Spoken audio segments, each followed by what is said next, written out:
I often begin with a really good recipe, and the very best chicken soup recipe from Martha Stewart, 1997, is a really good recipe.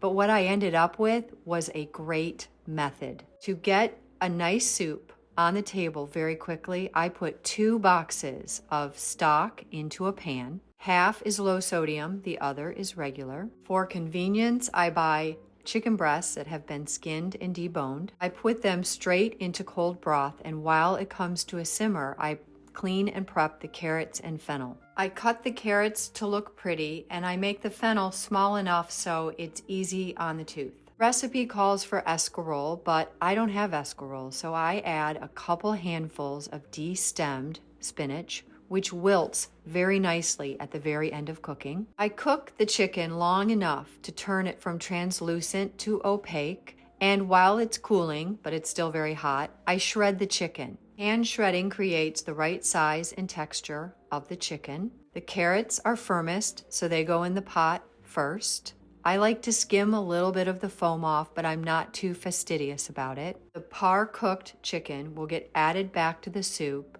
and I will simmer it until the chicken is cooked all the way through. The only spice I add is cracked pepper, but if you want to flavor this soup with seasonings that are to your liking, you can literally take it in any direction.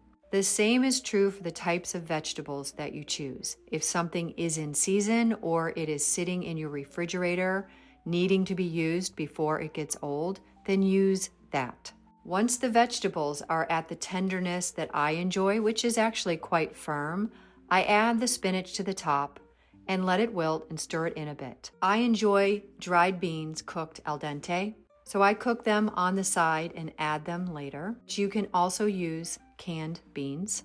I like lemon in everything, so I add lemon to my portion of the soup, and then ladle up our servings. This soup is healthy, it's beautiful, and it's very versatile. And after you've worked with it a couple of times, not only do you not need a recipe, but you can turn it into anything you want. So if you are looking for the easiest way to bring a warm, healthy meal to the table in less than 30 minutes, using many ingredients you probably already have in your home, this is the No Recipe recipe for you.